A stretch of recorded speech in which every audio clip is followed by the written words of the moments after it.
Okay. And now. There you go. I switched it. There you go, Emoto. I switched it for you.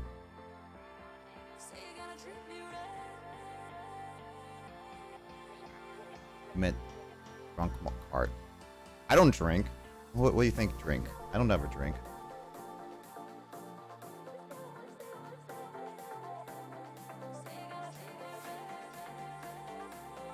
So will Blaze or Fanto choose third option Raw?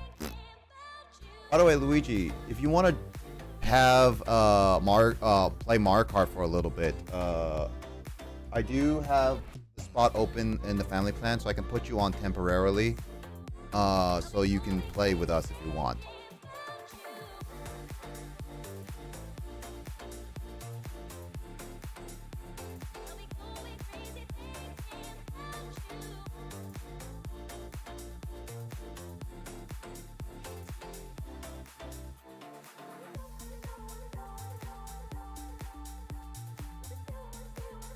I like NXT overall. What's NXT?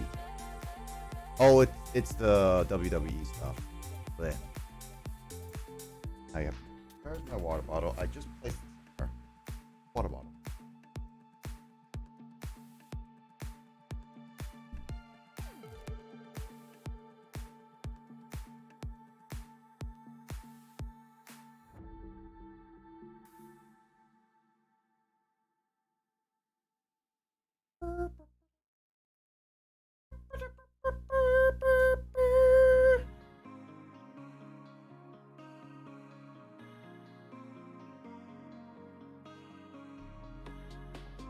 Moving stuff around.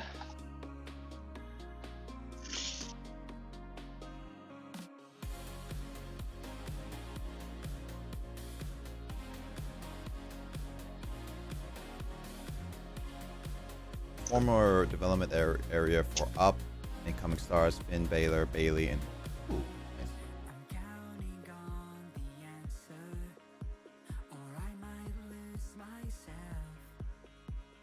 Better track of your ammo. What do you mean by ammo, Mike?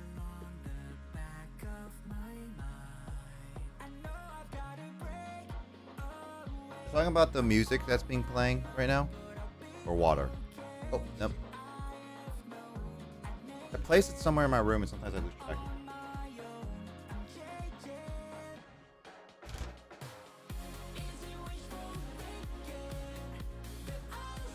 Oh, the room's open if you want to play a little bit. I'll put it up on a little bit. By the way, Skull, the position is still open for now on the online Mario Kart. No, all Nintendo Family Time. There's Mick. Also, Emoto, is that you typing to me, or is that Mike typing to me? Because I think that's Emoto. I have a sneaking suspicion as Emoto. Because I don't believe you in saying both. Mike would talk to me. Unlike somebody. Somebody doesn't want to talk to me.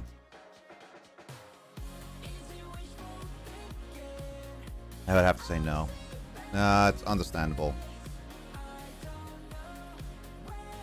Yeah, but you're not talking to me, Emoto. He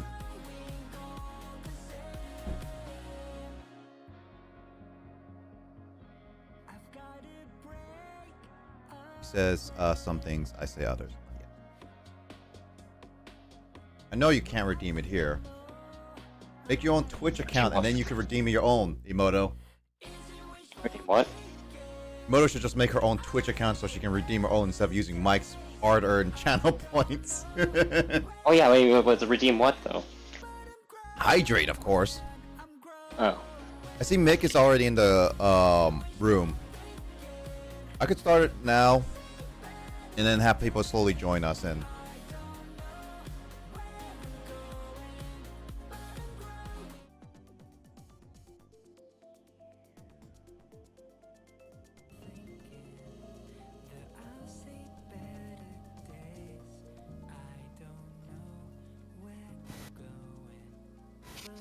If you want one day, Luigi, you can re-download Mario Kart and join us. Let me just.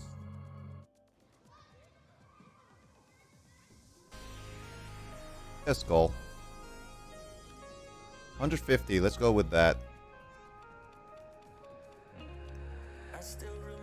Honestly, Carl, I'll say this, Carl. The amount of time that you always did frantic items whenever we did Mario Kart on your streams and stuff like that, I'm just too used to frantic items now. Like, normal items are just too plain to me.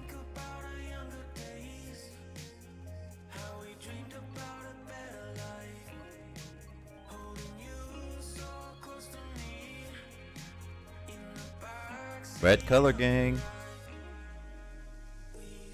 Which DLC class should I do first? Final Grit or Netherborn? Netherborn.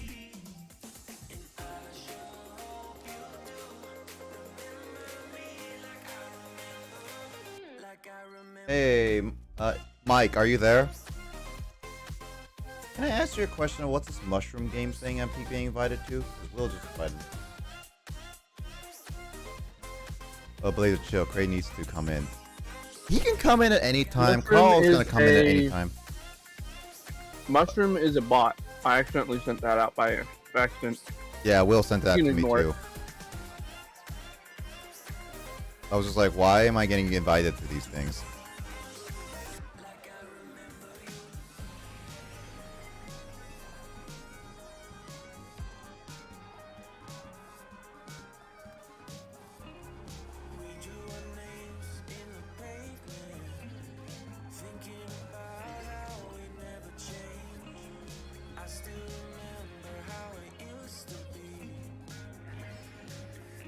You know, Carl, I have a question. Yeah. When do you think they'll ever make a new Mario Kart? How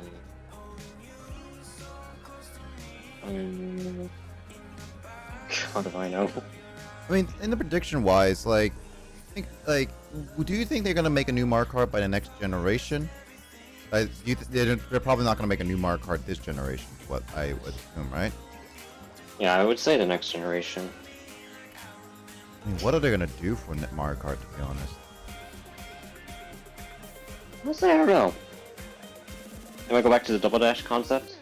Honestly, I wouldn't mind. Double Dash has its own set of flares, to be honest. I swear to God, if they do Mario Kart 8.5. Isn't this technically 8.5? No, it's not. It's more of an 8.1. Yeah, I guess so. Yeah. Honestly, one thing I really do wish for Mario Kart though is that they,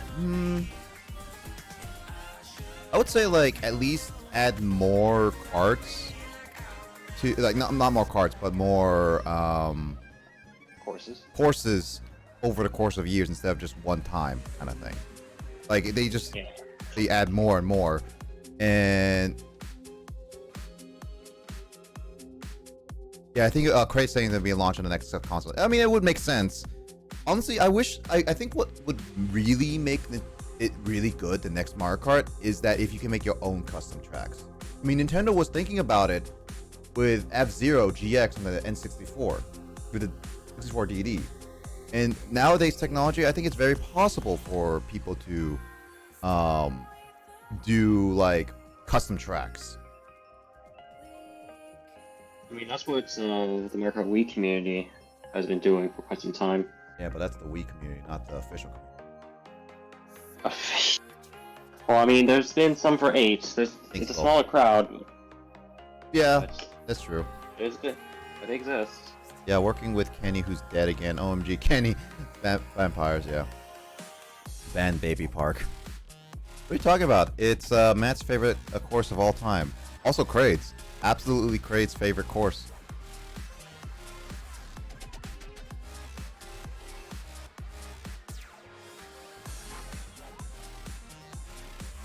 Hey, Sutson. How you doing? Welcome to the Gamer Crew. Thank you for follow. There your eyes. Hey. Hope you enjoy your stay. Just playing a little bit of Mario Kart before for a little bit. I'm gonna be definitely switching over to different games later on tonight. It's just for now. Mario Kart's casual fun thing to play with people. Yes, casual fun. Also a chill time.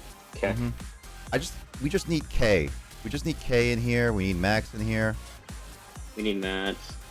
Matt is on voice currently call. gonna be gone for like a couple hours. Yeah, but Matt on voice call with K. Mm-hmm. It's an excellent pair. Oh, also maybe add Telly in there for good measure. Oh yeah. Where's Telly? I want Telly. Telly joins in my streams quite a lot, actually. Mhm. I think he's currently playing a game right now, if I recall. I wouldn't be surprised. That'd be great.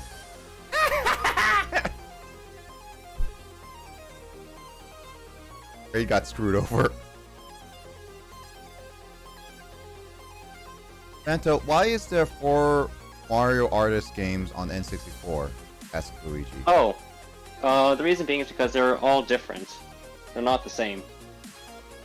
So, there's a couple of reasons. One reason is that, it's different developers inside Nintendo that decided to build a different version of Mario Paint. Mario Paint.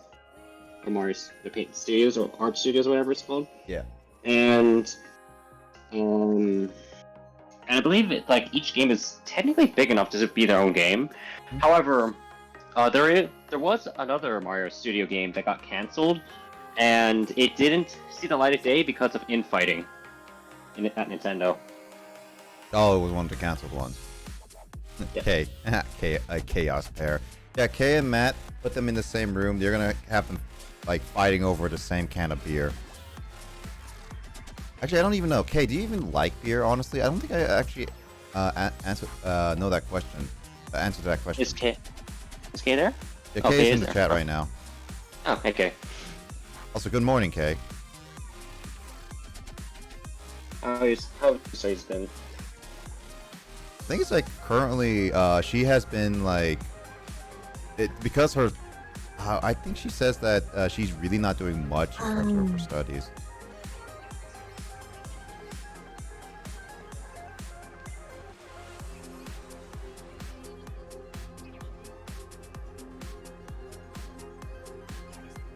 I had so much trouble with double-sided tape. Not sorry. Oh, dang it. Or Mike. Whatever. I'm gonna go past you. I'm gonna pass you. That's a reference to an old Hot Wheels show. Man, I miss Acceleracers. I miss Hot Wheels.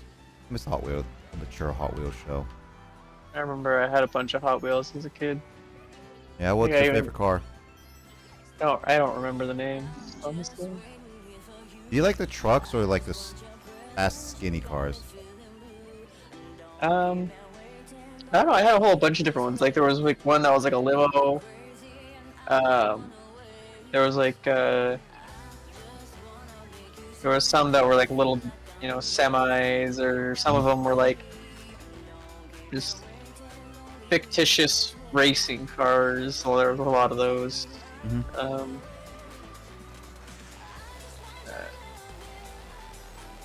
Some of I also had like other things that were like the size of Hot Wheels, but like I don't know if they were necessarily Hot Wheels brand. But there was just some of them were just like classic cars and various random things. Let's see. Casual until someone fits yesterday by Blue Show. Yep. Me and Skull are tied. Let's go. Favorite map. It's I do like beer, but if I drink it, usually something I like more. It's 7 a.m. right now. That's true. Early morning. Nothing like some good old Mario Kart. Hey, Space, what's up? Also, by the way, Space, I hope your finals have been well. Have you been playing have you playing Infinite? Oh yeah, you should totally get a Switch, Space. I want to play some Mario Kart or Mario Party with you at some point. How's Halo Infinite so far as well? I almost passed Skull. I almost passed Kraid. If somebody didn't boo my red shell away. Ooh. Ooh. Come on, I just played a bunch of Infinite mode with it. Nice, nice. I did just beat Halo Infinite story completely last night as well. One of the reasons why I started a little late. Needed some slight rest, but I did just beat the Halo Infinite story, a campaign. Or at least what's available. Yeah.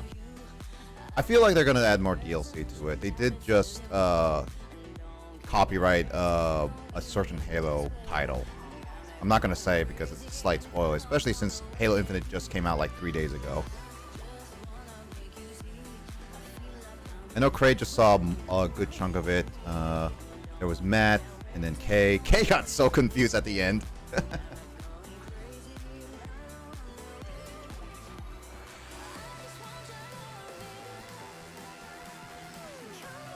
Let's see. When N64 triggered comes up. What? Really?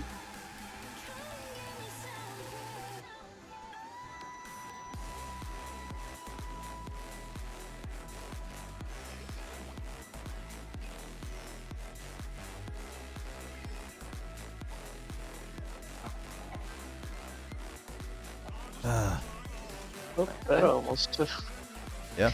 really close to the edge there. Yeah, a little bit.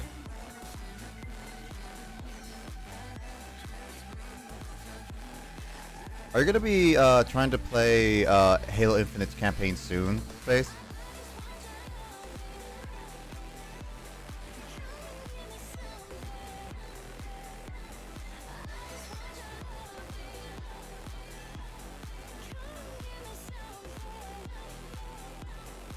Oh.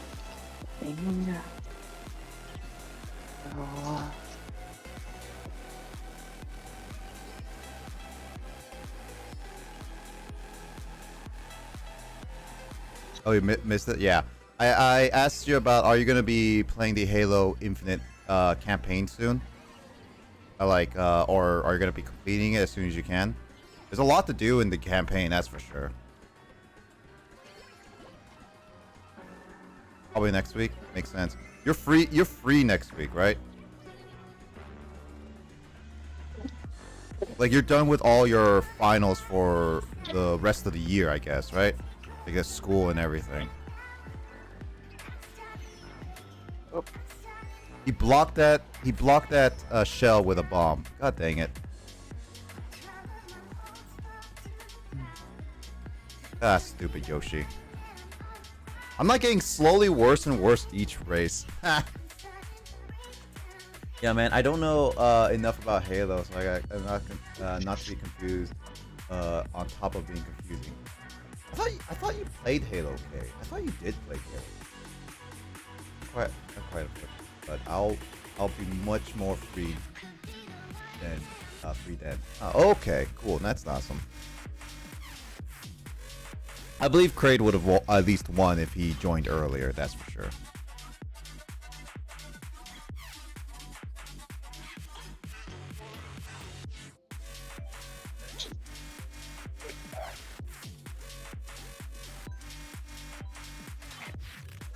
Is beat you in the last map. He did because Kraid helped you with the bomb. Without Kraid, you wouldn't have won me. Skull screwed me over. Skull screws everyone over. That's why she's the only one who swears a lot on the stream. Yeah. He's the only one who swears. Keeps claiming that Matt swears. Like, Kraid, I don't know why Skull is like so adamant on saying Matt swears. Believe that. Like, Matt, I've known Matt for a year and he never swore to my face ever.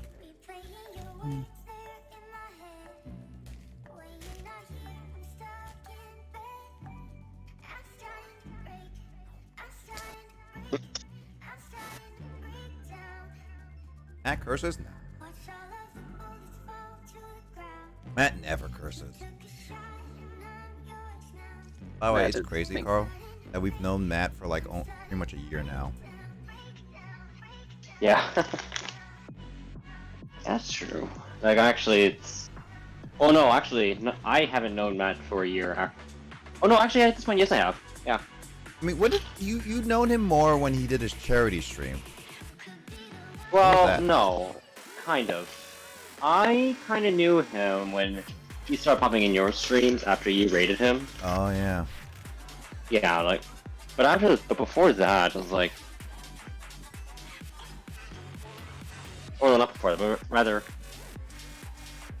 yeah, you're right. I mean, like, I remember when I first rated Matt, I remember going into Matt's stream, and he was playing he was playing Pokemon Coliseum, and I remember Kraid was like the only one awake there, helping him out, going through like, oh yeah, you should do this. This is a really good strategy and all that stuff. That was like the first time I met Kraid. Funny enough, at that moment though, Kraid and I really didn't interact much. Like actually. Like, the only time we really interacted is when I went back onto Matt's stream. And I don't know if it was the charity stream or a little bit earlier than that. But, I did interact with Kraid, and then we did start making, like, old jokes. Like, oh man, you want dial-up? Better unplug my internet. Hold on, guys, I'll be right back after, like, 20 minutes. Or something like that. Or remember floppy disks, guys? I need to install it would be like Halo Infinite. Install Halo Infinite. I need about like probably like a good 5 hours because I need to install like 5,000 floppy disks to install Halo Infinite. Yeah. Wasn't it like a floppy disk only hold like 50 kilobytes or something? Was it 50 kilobytes? I thought they held megabytes. No, 512, I think. 512 kilobytes. Is it kilobytes really? I thought it was megabytes. It was kilobytes. Really? So that means If you're two talking floppy about disks will hold 1 megabyte. If you're talking about like the, was it like 2-inch ones? 1.44 megabytes. 1.44? Yeah, I was about to say like those. Yeah, those can hold about maybe a meg. Yeah, 1.4. You can store a whole image. A whole image on a floppy disk. I mean, let's see. Halo Infinite's about 30 gigabytes, alright? Let's see how long that would take. A gigabyte's like 1,000 megabytes, right? 1024. 1024? Okay, 1024. Then we gotta do... I'm gonna say like 1.5 around there for floppy disks.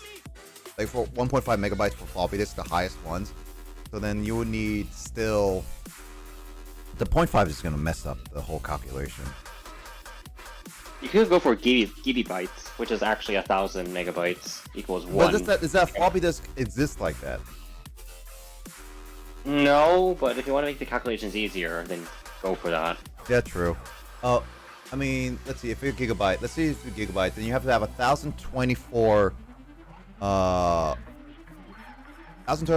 floppy disks in order to install like 1 gigabyte of Halo Infinite. And if it's about 30, you need 30,720 floppy disks in order to install Halo Infinite on your computer. 30 gigabytes of data divided to over 1.44 megabytes per disk would be 20,833 floppy disks. Right, and doesn't it install onto the hard disk? So that means Yeah. No, not even. Actually, wait. Back in the day, yeah, it would have to be a hard. Yeah, it has to be. I think was it a hard drive? I think it was a hard drive back then. Maybe, yeah. So, but here's the thing: back in the day when you used floppy disks, that would be around the time when it's like Windows 95, Windows 98, Windows Yeah. Also 1000. having space is a luxury. So like if you don't have enough space, you're basically asking for a supercomputer. I mean, at that point, like you'd be lucky to have 1 gig of storage. So you would need like what, 30 computers to even play Halo Infinite? No, probably more than that. Let's be optimistic and say that you did somehow have a gigabyte of storage at the time. All right, yeah. Okay, then, and assuming that your computer somehow can run Halo Infinite, it's just like you lack the storage. Yeah. How much? And again, assuming that each computer is has a gigabyte of storage, how many computers would that be then? It's still about 30, 40 computers. Would it actually? I mean, if it's like if you have a gigabyte, of computer space. All right. Like, and this is like, I would say, ignoring the fact that you have to install like Windows and any other program. You have at least a gigabyte of storage, free storage. Yeah. Okay. And the Halo Infinite is about like the campaign at the very least is 30 gigabytes, right? So All right. you would still need about at minimum 30 computers, 30 hard drives, 30 like all that stuff in order for it to fully work. And oh hey Amdon, yo, what's up? How you been doing, man? Welcome. We're just discussing. Oh, Mick is using tilt controls. What the heck? Ugh. Hi CJ as well.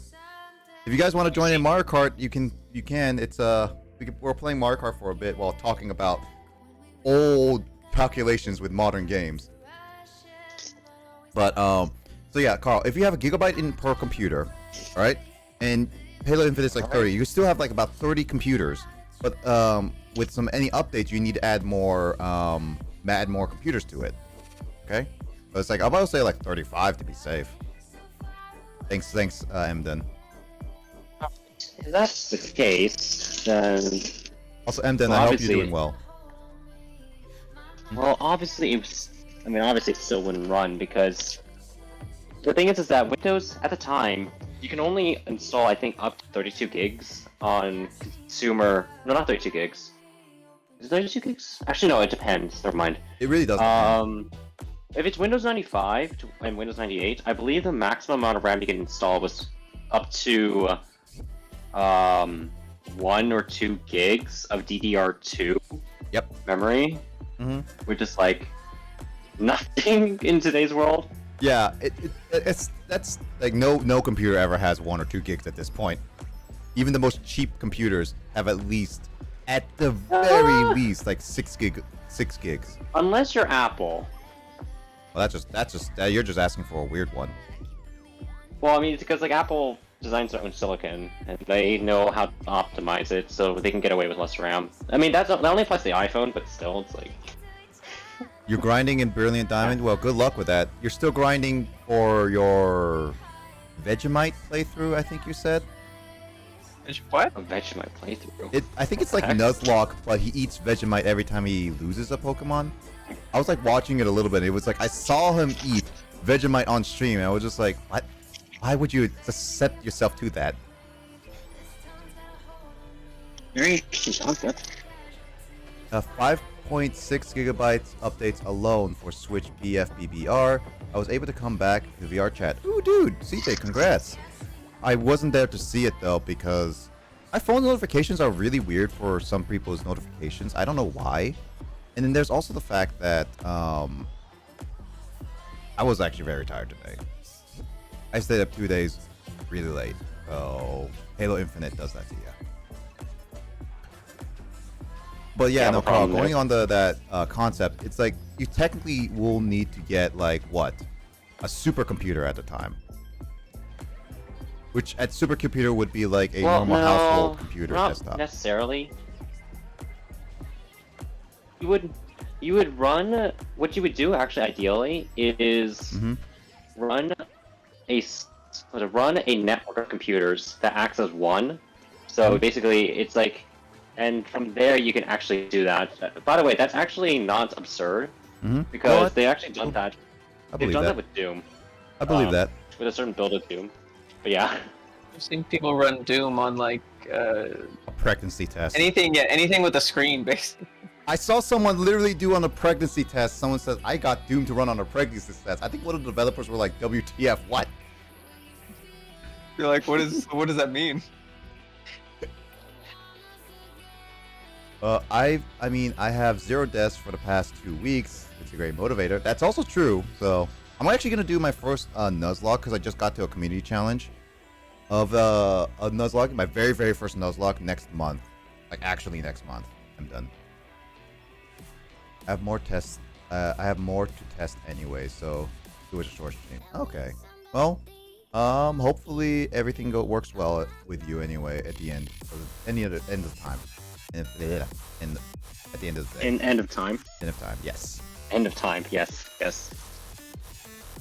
Yeah, how much like I remember supercomputers back in the supercomputers like had like 5 GB of storage and stuff like that, but that was like back in like what, the 80s. If you're going for 95, supercomputers probably had like a let's see, how much space was a normal home computer back in the 90s? I don't remember. James, do you know? Hold on a sec. It's like back in Here, the let me day just post of something. old computers, how would you be able to, like, how much space would a normal consumer computer have? And probably like thinking about it as the top of the line computer at the end of the day. Here, let me show you. All right, so I posted in the media, Yep. in the media sharing channel, Yep. whenever you have the chance, a picture of IBM employees, hauling a 5 megabyte hard drive in 1956. Oh yeah, no, that I think that's exactly this picture I saw in like on the Wikipedia article and stuff like that. They're 1956, 5 megabytes. It takes like 4 people to freaking move it.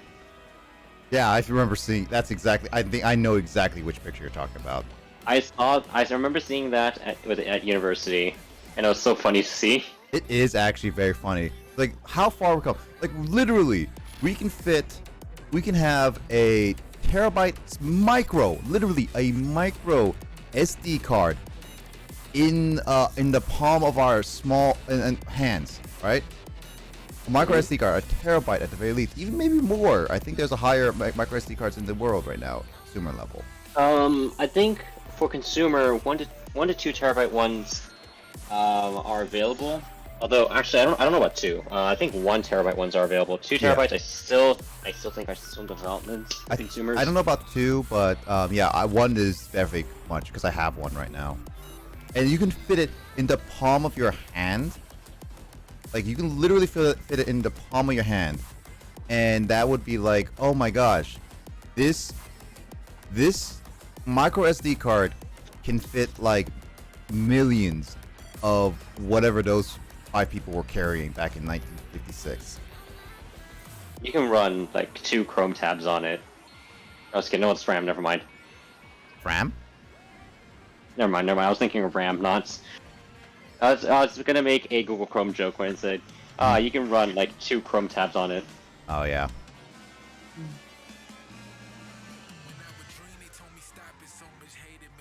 We'll say though, yes, 1 terabyte of storage in a micro SD format. Though keep in mind that micro SDs. Well, micro SD? Yep. Oh yeah. No, I got a bowl of bill, Mick. No complaining. Anyway, go on. So there's a I should say, when you increase storage capacity for any storage medium, usually you actually have to sacrifice the latency of accessing the data on those drives. So for example, let's say that you have a 1 terabyte hard drive, okay? Yeah. And I say hard drive, not SSD. So the thing is that it actually takes longer to find certain pieces of data on a 1 terabyte hard drive versus a 512 megabyte one. Yeah. And the reason being is because there's less space on a 512 megabyte hard drive. However, that also means that it's a lot faster to access specific points on the disk versus on a hard drive, like on a 1 terabyte hard drive, because you literally have 100-fold the capacity. Yeah. Yeah, actually the same thing applies with SSDs nowadays. Oh yeah, SSDs, yeah. You have 8 terabyte M.2 SSDs by Sabrins. However, the latency on those are actually really bad, so it's actually advised to use those as extra storage rather than your boot drive. I have an M.2 Samsung, I believe. Yeah, the 970 Pro, I think. Yeah, I got like a terabyte of it, and I'm using it as storage. I mean, yeah, but the thing is that you can actually use that as a boot drive, and actually, I think in the future it might be advisable to. I might direct store it. I might have to in a sense, because I'm running out of storage on my SSD in terms of just because my SSD is 500 gigabytes, and I was using that only for programs that I really want to use and stuff like that, slash Windows, and it's already running out of space, so I'm gonna have to switch everything over to the M.2 and move all the storage off of that in programs as well. So like the thing is that like eventually when you upgrade to Windows 11, and that will happen, by the way, My you're gonna have to upgrade with I know, yeah. like so. By the time that happens, games will most likely PC games will most likely use what's called direct storage. Direct storage is essentially a way for the GPU to talk to your storage device instead of talking to your CPU, then talking to your storage. And it is, in a sense, it actually allows for faster asset streaming, which means that loading times will be a lot shorter, and you're able to load in bigger worlds without having the game to pause. So it's like the PS5 in a sense, the way that the PS5 and Xbox Series consoles load in data. Yep. Yeah, like so, and now going back to why I say that probably going for an M.2 SSD is better, is the reason being is because, well, an M.2 is inherently a little bit faster than a standard with a SATA connector, SATA SSD. That's a bit technical, but the LDR, go M.2. Yeah, of course, and I'm probably going to do that. Actually, so first off, Skull got kicked. Sorry, Skull just cheated, so she's allowed back in. I voted for Rainbow Road. I voted for N6 for Rainbow Road. Maybe in the next race. But I'm actually going to be using. One other thing why is my Discord going onto my other windows? I think Discord's slightly glitched right now. But one of the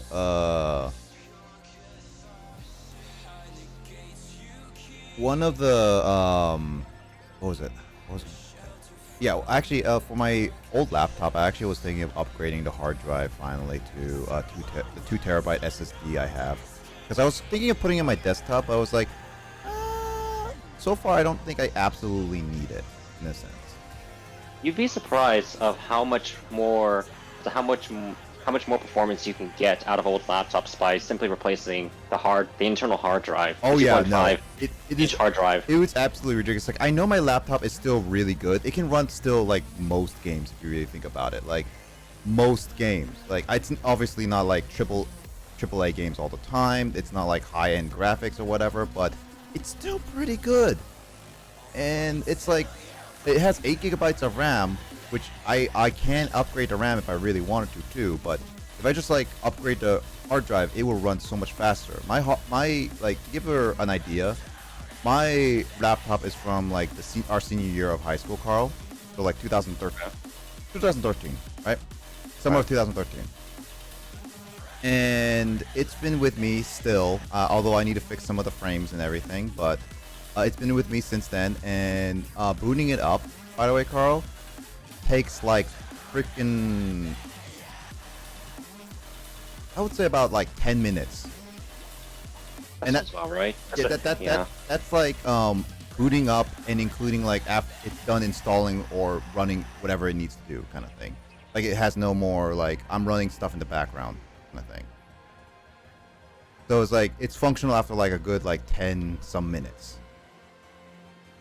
And that's like obviously that's super slow.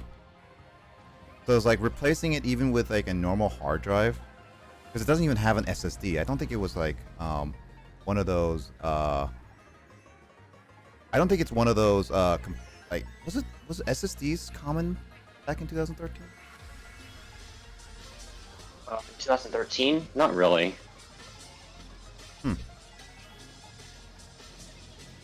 I heard something. What the heck?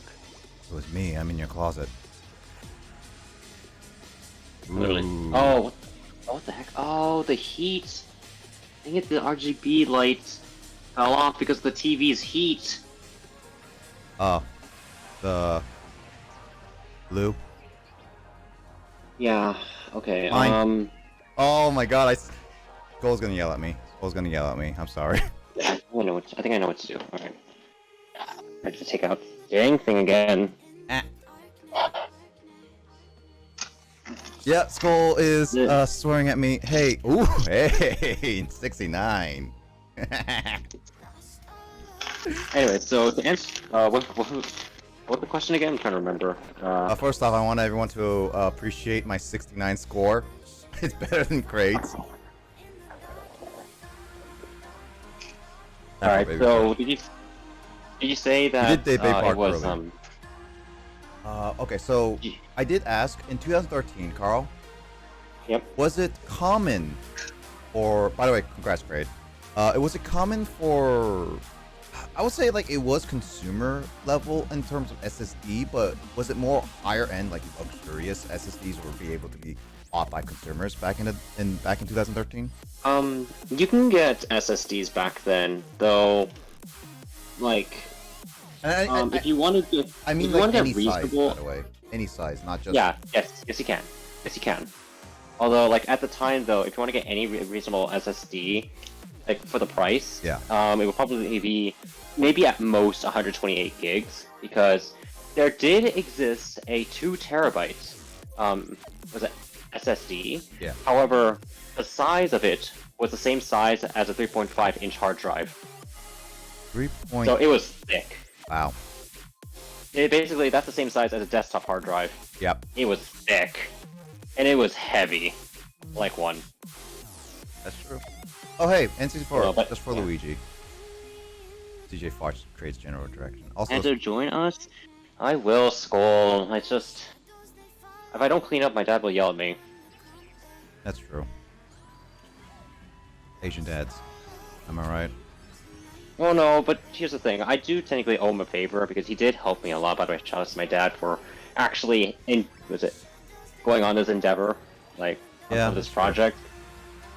Like, it was, and I'm actually surprised that he agreed to do this project. Woo!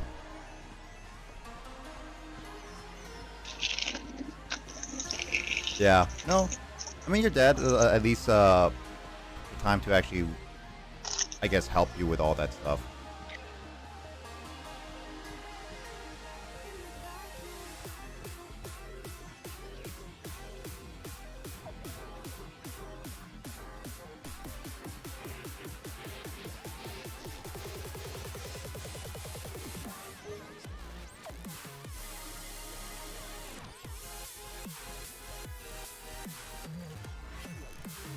Alright.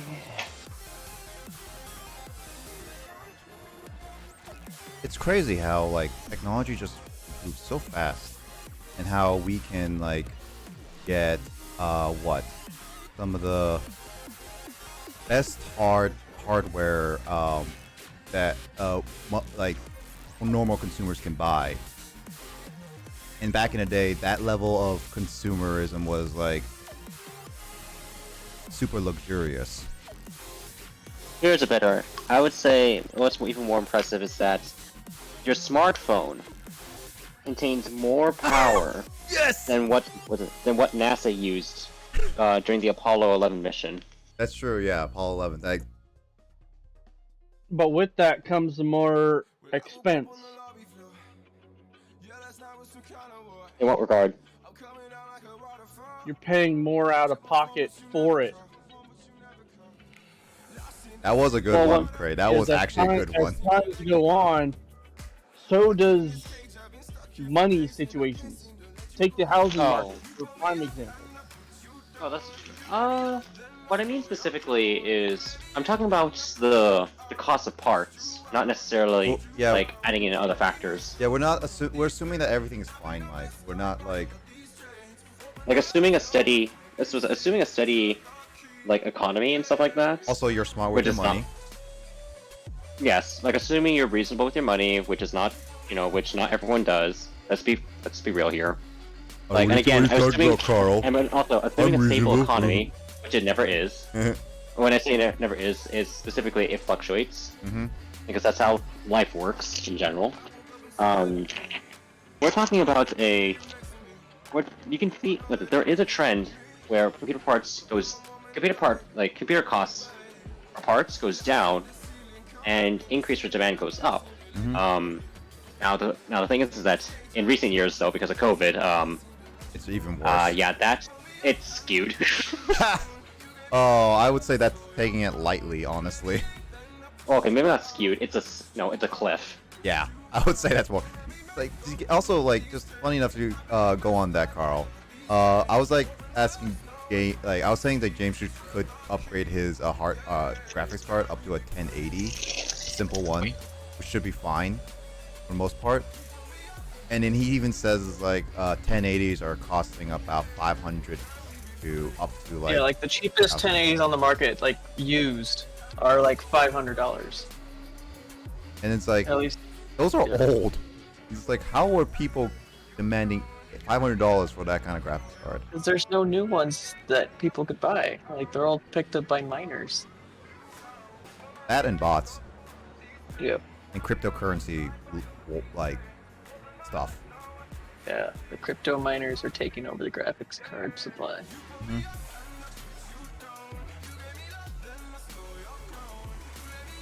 But yeah, parts are ridiculous.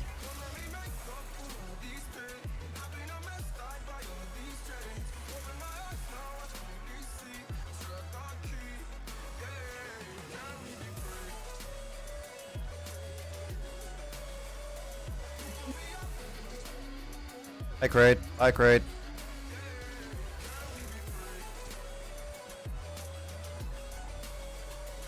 How does All right, so. Yep. Oh my god, no. Hold on. does ink stick into Okay. underwater? Okay. Where were we at again? Sorry. Like I literally had to dip because my mom was like, "Yeah, it's blah blah blah blah blah blah blah." Mm-hmm. All right. So what are we at? Like, okay. Right. Who was it? Who did you suggest? Like, get the upgrade? James, because he has like a very old graphics card. Thanks for the Lord, I'm done. Yeah. I hope you good luck with I'm your... using a 970, which is like a The 970. Okay. Yeah, because like he was like trying to play Halo Infinite because he hasn't basically access to it, and he was Yep. like, "Nope, your graphics are way too weak. You need to upgrade." Blah blah blah. Oh. And so fantastic. like I was saying Okay. like, why don't you just upgrade to a 1080? That's like the next level and still fairly used in most games, like minimum wise. So that should be fine. James looks it up and Right? it's just like apparently that's a $500 to $1,000 price range for used 1080s. I would personally suggest 1070. Either go for 1070 or 1070 Ti. Because those go at a lower price and it actually gets you a better bang for the buck. 1070? All right, go 1070 then. 1070 or 1070 Ti because 1070 is capable of doing 4K at 60. Mike has a 1060 Ti. 1060 Ti, that's pretty good. Actually, Mike, are you comfortable with overclocking? Also, CJ has a 1050 Ti. Are we going? If Are we it's just Ti. competing? Who has a 1040 I'm fine now? by it. I mean, No, I'm 1040 doesn't trying exist. to upgrade probably sometime next year or the year after. Okay, because here's the thing, like, for now, Mike, what I would suggest you do is attempt to overclock it. MSI has a really good tool where you can where you can do manual overclocking, and there is a very good overclocking guide on YouTube. I actually told Nick to use that guide to overclock his 1660 Ti. And it is overclocked right now. Yeah. So, and you probably got like how much more performance out of it? I have no idea. I don't remember. Why do I look at numbers all the time? I'm not a mathematician. But still, though, you managed to get more performance. Yeah, I got like a Rather than- 4. AKA, you're not more. a Ian Malcolm. That's still pretty good. Like 4% isn't insignificant. Like that nets you about I think 10 to maybe 15 more frames in games on average. Like I'd say that's worth it right there. For me, like I actually haven't overclocked my 2070 Super. Yet. And the reason being is because it is already pre-overclocked. Because I got the MSI, it was a 2070 Super OC Ventus.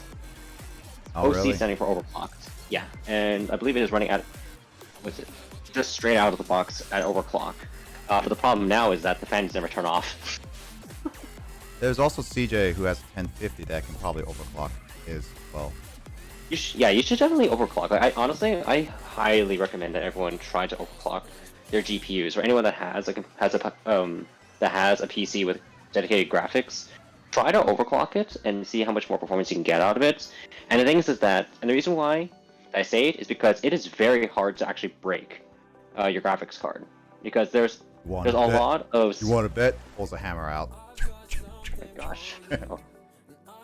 See, like the thing is that there's a lot of, how should I say? There's a lot of safety precautions that the software developers have put in to make sure that you don't accidentally put too much voltage into your GPU to the point where you fry it. You want to bet? What's in the deep fryer? You can try.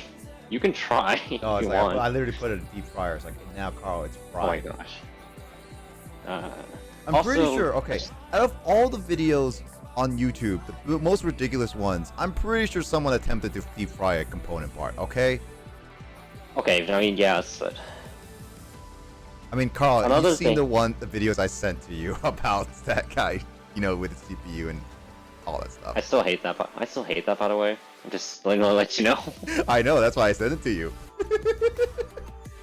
Because I know it would just trigger you. And the funny thing is, that guy clearly knows his computer parts. He literally is only doing it just to have content and test out what That's may work and what may fine. not. That's fine. But still, but anyways, like, the thing, so what I'm trying to, like, the bottom line is that you just have fun experimenting. Follow a guide though, just so that you don't accidentally, just so that, in the event your GPU does crash, you know what to do. Because when your GPU crashes, it doesn't do any damage, it's just that you need to reset and just make a note of what the limit is. So basically, you have voltage settings, and you also have what else? I'm just trying to remember. You have voltage, and you have clock frequency settings.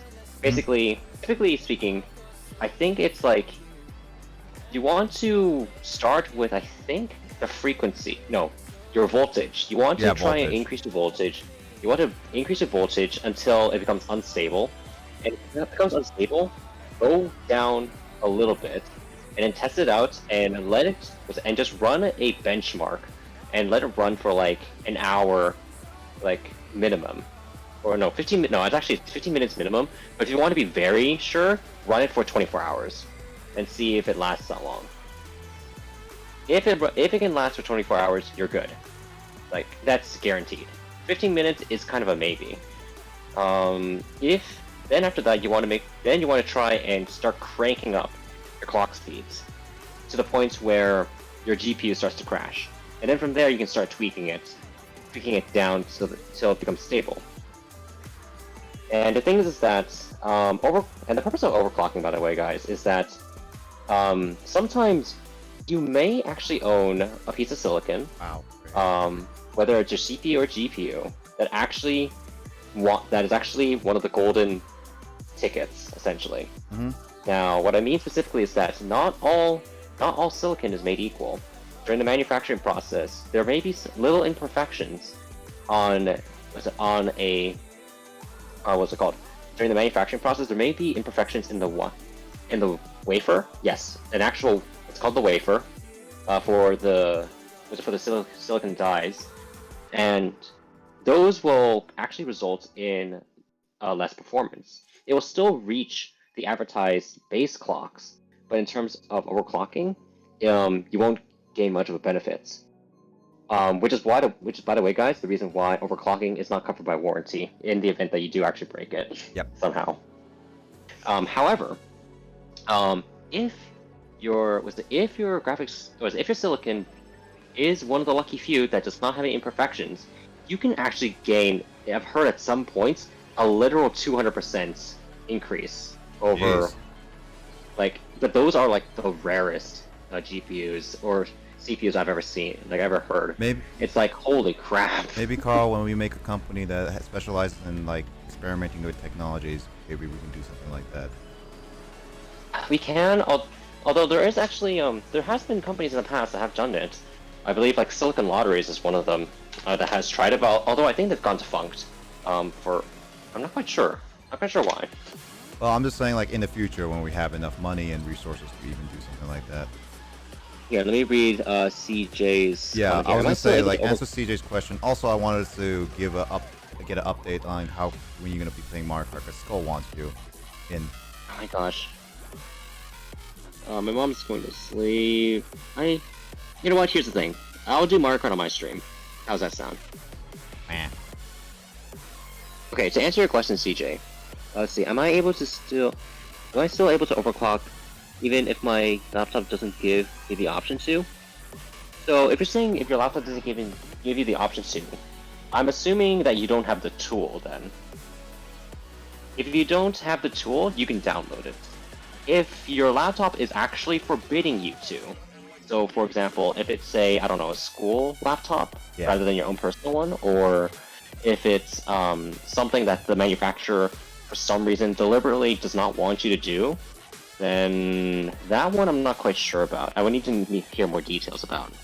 like give us like your specs, like what laptop it is, kind of thing, etc. Gosh darn, I feel like a sales rep right now. I mean, that's helps. It helps practice, I guess, with what you're doing. Although the first thing that I'm going to be doing is not even that. I'm going to be doing like the in-store stuff, like the in-store pickup and the curbside. That's delivery. That's easy. I mean, I'm entry. That's why. Yep. Although the funny thing is that when I was shadowing an employee, literally the first was like one of the products that I helped them out with. Yeah. Was a pre-built PC. And the funny thing is that he was trying to look for for a pre-built iBuyPower PC, and the thing is that he was searching for it. And I'm like, one of the first things I saw. Oh, is that it?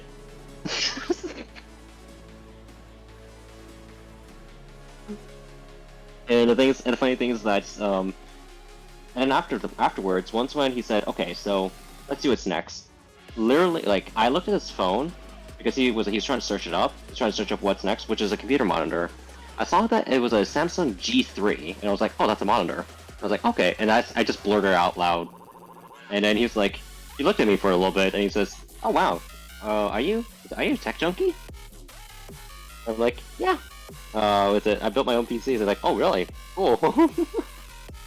Yeah, I mean, it's hard to come by sometimes. Let's see. That bolt saved you, Blade? Yeah, it did, actually. I'm glad. Whoever sent that bolt, either CPU or someone else, thank you. Let's see. HP Omen 17, this is the first I'm hearing about manual overclocking. I mean, it's not something that people talk about. Usually what people do is just buy a new part kind of thing online. Alright, CJ? Yeah. Okay, so overclocking is like one of those things is that, I mean, I never really heard about it. I mean, I heard about it in terms of word of mouth because of technology, but never actually done it or heard much of the practices until Carl showed me the video kind of thing. Yeah. And also, it's a good way to save money because it's like you don't have to go out and buy new parts. So let's see, and it's. Oh no, Skull's about to drink again. Wow. So CJ, so it's an HP Omen. CJ with the dad jokes. I love it. Yeah. Okay, so it is. Okay, so it's a laptop. Yeah. So here's the thing. HP doesn't really give you the option. Would MSI Afterburner be good to use for overclocking? That's what I use, but that's what I use. That's only because I use an MSI video card. However, I do believe it does work with any card. Yeah, it should theoretically work with any card because MSI, while they're a brand and they make the graphics cards and stuff like that, it's still the same graphics card concept-wise that NVIDIA makes as well and all other stuff. Despite the fact that MSI developed the software for their products only, they don't stop you from using it for other ones. And heck, I've seen Linus Tech Tips actually use non-MSI cards for overclocking on his show. So you can definitely do it. And also, and the fact of the matter is Trying that it now. MSI not Oh my only God. has a really good, but not only does MSI have a good overclocking tool, it also has a built-in stress tester for your GPU. And Yeah, they we'll have have a multiple. benchmark kind of thing. Yep, and they have multiple ones. You can have one. What's it? I think you have. I forgot what it's called. Like, it's a literal like. It looks like an eye that renders, or you can have the beach scene and stuff like that. I have like It's all something really that cool. like has like I might look at actually upgrading to the RTX 2060 maybe next year. I would suggest holding off on that for a second, because here's the thing: you can actually get. I would suggest going for a 3060 and getting a power supply. Like, was it getting a power supply that's at least I think 750? That's a 750 watts power supply at the minimum. Or was it that's at least gold certified? Yes, by the way, that does matter. Gold certification at the minimum. 750 well, that was watts a gold. cluster. Yeah, gold certified, plus an RTX 3060 graphics card will get you a better bang for your buck. And the reason why I say that is because I believe Nvidia is about to release their 40 series cards. Really? Wow. And at that point, if you buy a 20 series card, you might risk not getting as much support for it. First off, I will say thank you, Mick, for doing that lightning and high roll, and also that lightning saved me from that ooh shell that Craig was about to pass me. Also, god dang, that last I'll see bit of what I race, can do. Skull It just all passed depends, us all. Thanks, Mick. because the 3060s are around $800 to $1,000 Okay. just for one Yeah, that- single computer part. Yeah, and here's the thing. Typically, like the 3070 and the 3070 is supposed to cost, I think, around $300 to $400. So it's not supposed to cost that much either. But here's the thing: the 20 series is also supposed to cost around that price range as well. And the only reason why the 30 series is priced nearly identical to the 20 series is because of COVID. Because the fact of the matter is that if COVID never happened, the 30 series would have been priced even higher than the 20 series, which the 20 series in of itself were priced insane. And this is before scalpers. Yep. Like, we're talking about 2080 Ti's that costed, was it around, I think, $1,000? Yeah, like the cheapest ones Yeah. were close to $1,000. I mean, I would say more around the $700 range, but still, that's a hefty I mean, you chunk also of money think right about there. like tax as well, Carl, because that's like close to cut. True. Which is, by the way, the reason if why if I could get a Which, by the- deal on the 3060, I'm looking maybe. I more than likely want to maybe just a 12 So- gigabyte compared to the Yeah, 8. tell me. 12 gigabyte gives, so 12 gigabyte with a VRAM gives you a lot more, gives you more comfortable, like, it allows you to play games at a slightly higher frame rate because you have more VRAM. So basically what I mean is, okay, actually no, not necessarily slightly with a higher frame rate, rather it gives you the option to play at a higher resolution, because the more VRAM you have, the higher the higher quality textures you can run, because the textures that have to load in have a certain size. So basically, you know how like, so every game has like have like your 1080p textures, 1440p textures, and then 4K textures, and then you go to the ultra extreme one, which is like 8K textures. Jesus. Yeah. Yeah. Like those are like I think 2 megs? Like 2 megs per texture? Now 2 megs, that doesn't sound a lot, especially when you hear 12 gigabytes of VRAM. Think about the number of assets that have to load in per second. Like, and also how many pixels you have to push if you run at 8K. That becomes enormous, which is why the 3090 with its 24 gigs of VRAM. 3060. Yeah. Oh, by the way, so earlier what I want to say though is that, with regards to the 20 series being so expensive, that's why I was actually okay with spending a little over market price for my 2070 Super, which costs around I think $900. Because that was a kind of originally that was like the original price points for it. The thing is that there was a price drop at one point, but if we're talking about original MSRP, I am okay with spending 900 on a 2070 base Super, pricing even though is what I would go for a lot of games too, but you know the secondhand market is a bunch of dick bags. Yep. So, which is why, like, I'm okay with what I got. I'm still getting my money's worth out of it. And really, to me, value is a perceived thing. If you truly believe what you spent is worth, like, say, $900, then it's not a ripoff to you. You see?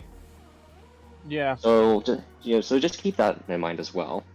Despite Yeah, I what other mean, people it say. is something on my wish list, you know, but considering that now I no longer have a job, I'm also looking at going into probably becoming disabled. Mhm. You know, that changes some things. So Right. it all depends on what comes my way within the next, 4 years or so. Mm.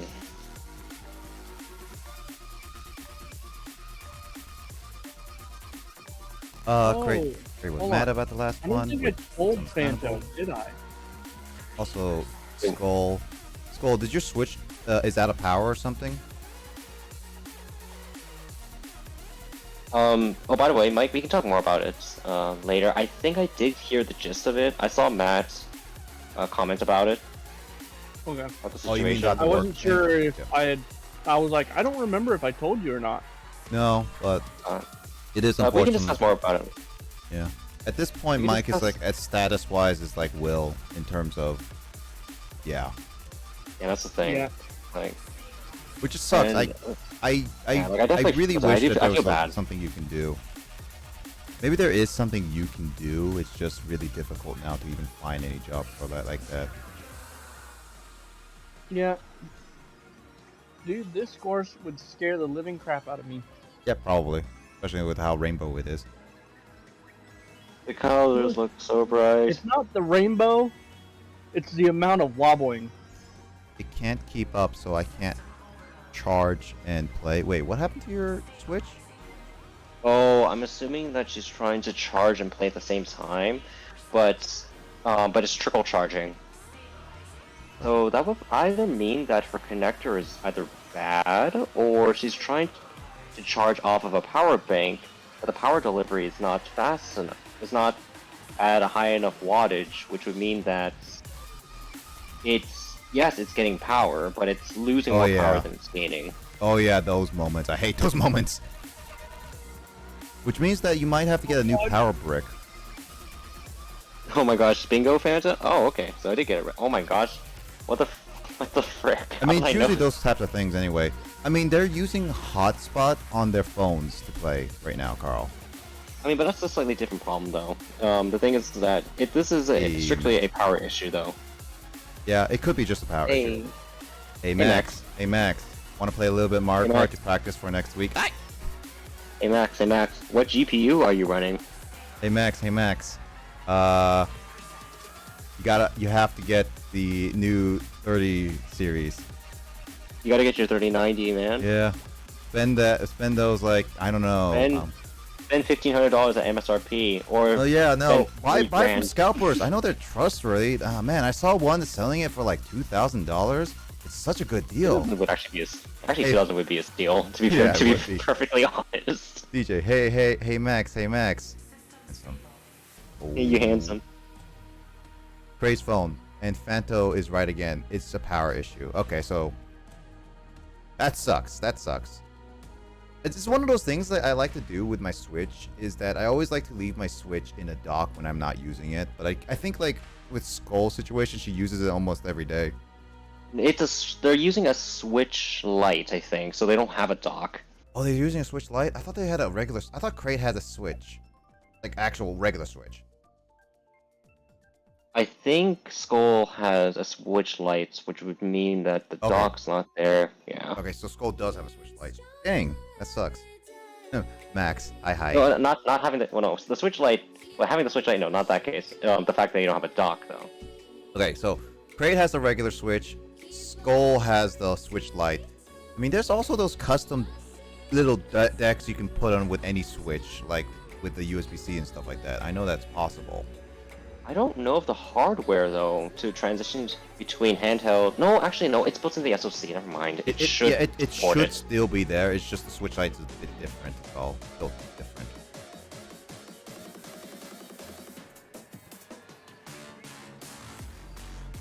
But yeah, Max, we're gonna be playing this for a little bit longer. If you want to join us, join us now. Right now, I'm just offering tech tip. Right. So yeah, Max. Right now, I'm just offering tech tips to everyone. Also, fun offering free fact: tech tips. did you know, Max? Did you know that it would take about 30,720 floppy disks of 1.44 megabytes of storage to install Halo Infinite on a computer? The campaign 1995. specifically, not the multiplayer as well. Did you know that? Fun fact: we did that calculation for some odd reason earlier this stream. Another one of my RGB lights just fell. Again, the heat. I think you need actually like better like. I'm applying better adhesion. I'm applying more of the permanent solution one though. That's wild. Just imagine, Max, if we lived in an era where we only had floppy disks to install our games, and games were still going, just imagine if we still had floppy disks as an option, right? And we never improved our installation process of games. How long would you think it would take for 30,000 plus floppy disks to install on your PC? How long? Oh man, wait. Imagine if this was DOS though. Back when you didn't even have hard disk storage. You had to load everything into RAM. Oh my god. How big is Halo Infinite again? Campaign only is about 30 gigabytes. 30 gigabytes. Oh dear lord. And okay, how many people have 32 gigs of RAM nowadays? Only the people who are crazy enough and have the money enough to do it. Yeah, so here's the thing. Most people run 16 gigs. 16 gigs is like the most. It's still 16 gigs. I still say it's above average consumer, or for more than enough for average consumer. Actually, no, I think it is just enough for the average person. I would say like a little bit. No, 16 gigs is just enough because. Oh, Skull and Frey are going through a thunderstorm, by the way. So like the reason why I say that. Points is Max. The reason why I say that is because games right nowadays are becoming a lot more, like, how should I say? You've seen how memory hungry games have gotten, even if they are mostly single. Memory hungry as in storage or RAM? RAM. Because remember, they have to load assets in. And whenever like what's that?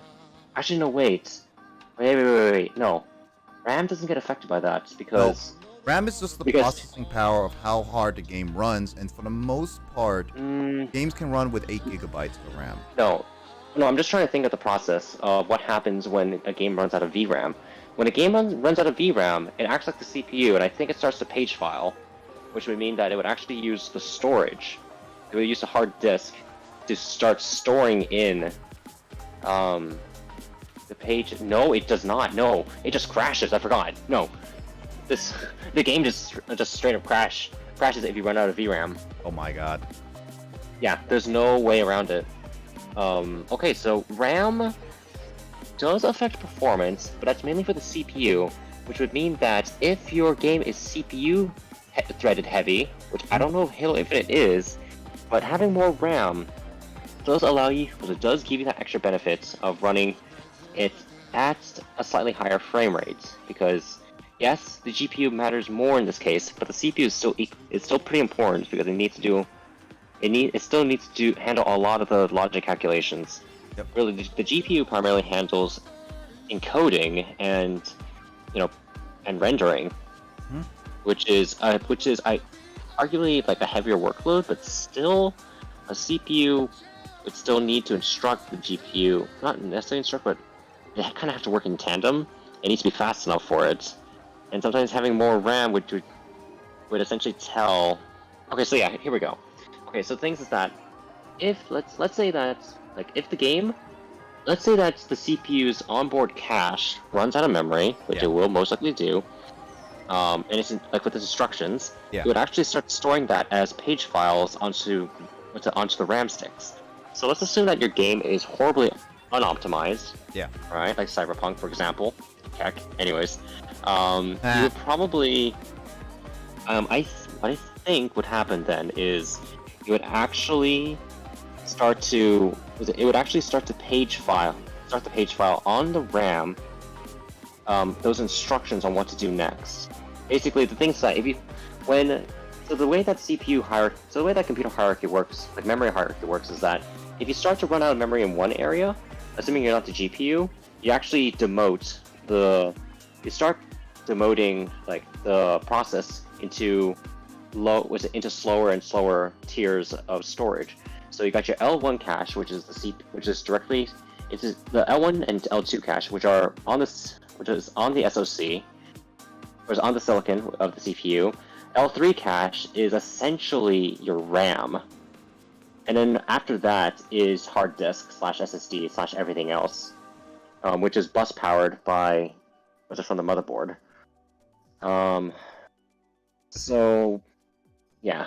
CJ says I have 30 gigabytes of RAM in my laptop. First 32 gigs. half off it. Yeah. Secondly, did you hear it? Yes, I see. Oh, CJ is also hearing the thunderstorm too. Getting bad. We better not lose power. I hope you don't lose power, Skull. CJ says I have low VRAM though. Someone call Australia and tell them to take their storm back. You have low VRAM though, so okay. Okay, so hold on a second. I'm just trying to finish my rambling. Okay, so yeah. Okay, so shut up, you. Okay, basically, what would happen? Okay, so in this case, what would happen is that assuming that you have a lot. So here's the situation. If your instructions start to get page filed into memory, then the more RAM storage you have, or the more RAM system memory that you have, the more page files you can create onto it. It's not ideal, but you can handle the workload. However, if you don't, then what I believe happens then is that it gets demoted even further into hard disk storage. It was either through a hard drive or an SSD. And here's the thing: even in the case of an SSD is still many times slower than RAM, which would mean that load times or like system hiccups is a lot more likely to happen in that situation. Yep. Which is, by the way, why whenever you have like low RAM on your laptop, let's say on a laptop or on a desktop computer. I won't say laptop because that's actually the more common occurrence. So if you have like say 4 gigs of RAM and a 1 terabyte hard drive, there's a reason why the system is so slow, even if it's modern, because you're constantly hitting the page file on the hard drive, and the hard drive is literally physically trying to find that page file on disk on a spinning medium.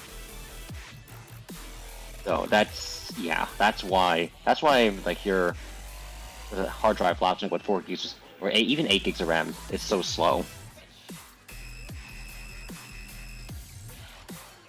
Anyways, that's my tech talk. Fanto Tech Talk, everybody.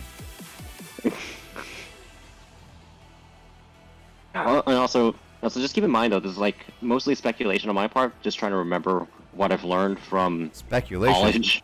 We only do facts around here, Carl. Look, okay, how much do you actually remember? Crade. Oh, great! I kind of deserve it, to be honest. Oh, you were trying to stick Craig everywhere. Yeah, I did it to him like, what, 5 different times? And he finally learned his lesson. It's Kraid. What do you Uh, expect? I was just like, oh, Craig, come on, be a bro. Come on, Kraid. By the way, how much do you actually remember About what? from about that stuff what I described from college? Not really any of it, because like the only stuff I learned hardware-wise was from 247. 247. 247 and 347 is where you would be Yeah, that's discussing what that stuff. I haven't taken. I took those like really early in my major, and since I didn't focus on the hardware aspects, I'm more focused on the software aspects. That didn't stick with me a lot. Dude, okay, I built my computer around the time I took 247. So, like I built my first PC around that time. So I actually really appreciated the hardware even further. And it actually tied into that class pretty well. Yeah. Whenever my VR starts to get scuffed, the first thing it tells me is that I have low RAM. VRAM. Okay, so wait, what does CJ have again? It's a 1050 Ti. So any Kangaroos there too. God damn. So CJ, can you bring up the hardware specs of it?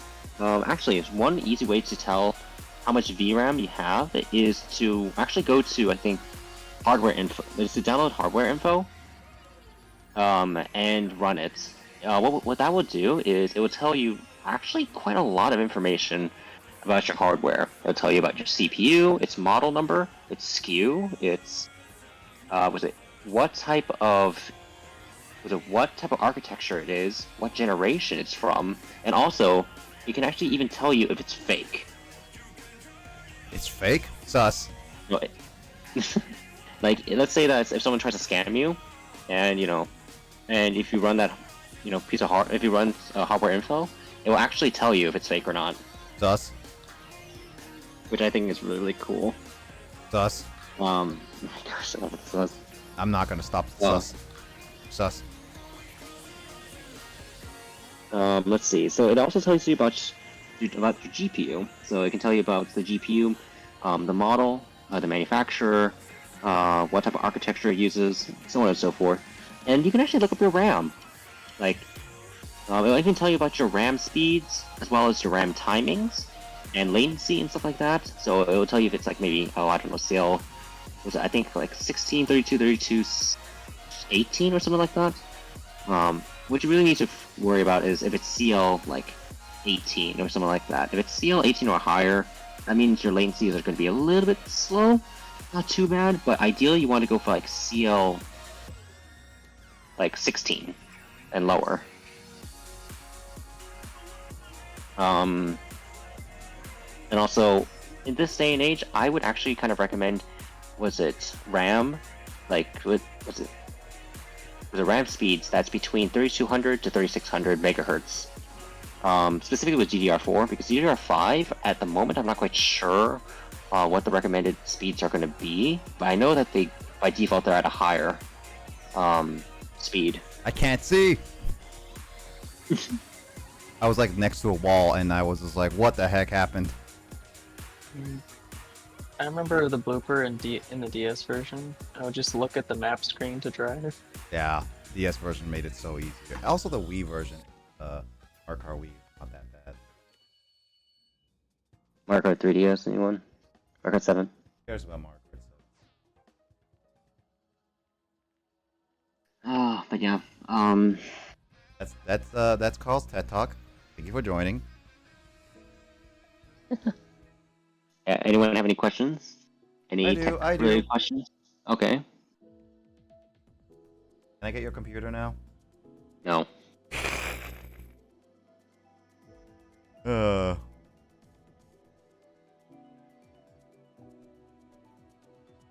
how do I download more VRAM? No, how do I download more RAM?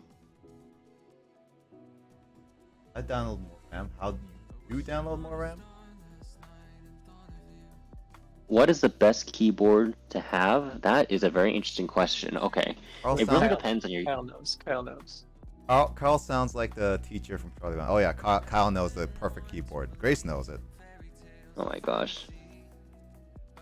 Okay, so it really depends on your use case. If It also you, depends on like how much money you spent, and also like well, I mean, kind of okay, but brands as well. There's a bunch of brands. so, That, so here's the thing.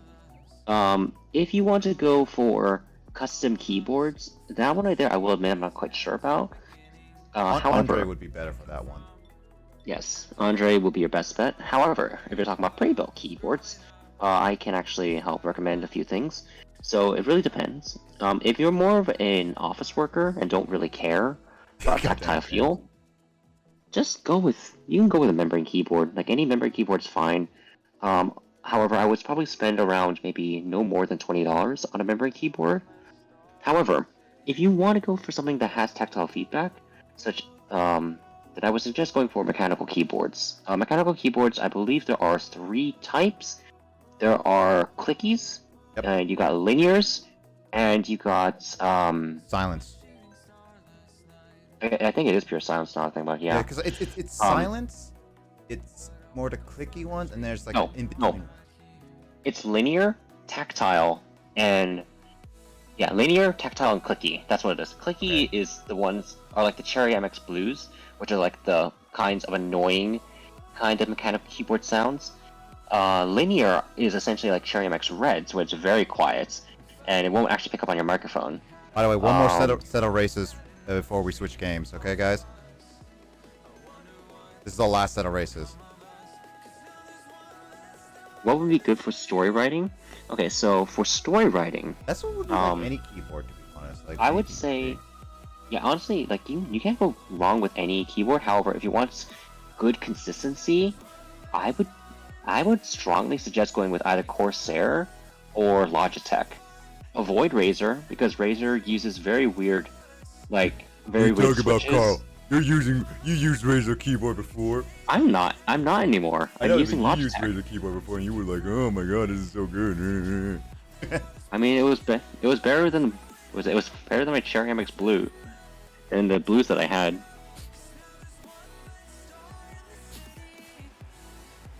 Yeah, like if price was no option and you want to go for a pre-built keyboard, I would strongly suggest going for the Logitech G915. If you want to go for the 10 keyless, you go for the G915 TKL Lightspeed. Because it's wireless, it has very next to no latency because it's using Bluetooth. It's because it's using a 2.4 gigahertz transmission instead of Bluetooth. It has 3 types, three types of switches, which I already talked about. It's low profile, and it also has RGB. Its frame is actually fairly sturdy. It does have a bit of flex if you do push hard on it, but it's very hard to do for the average user. And it does come in 2 colors, black and white. The only caveat though is that it is roughly $200, $180 if you go for the TKL version. So it is pretty expensive, but from my own personal experience, with the full-size keyboard version, the feel is actually not only good, but every keystroke is very consistent, and the keycap stabilization is like some of the best I've felt so far. Now, this all may sound very superfluous, but when you start getting accustomed to mechanical keyboards, you will start, these things start to add up, and it actually does start to affect the overall feel and performance. How you feel and everything, yeah. There's also the fact that there's also keyboards that are more, Andre has taught me, 60%, 80%, even 40% keyboards, and these 40% keyboards are nuts, though. Yeah, those are specifically like having little I should say like little of the extra stuff. So like you see a normal keyboard, you know that there's a numpad, there's a space bar, there's like these little print screens and like the F1 keys and stuff like that, the function keys.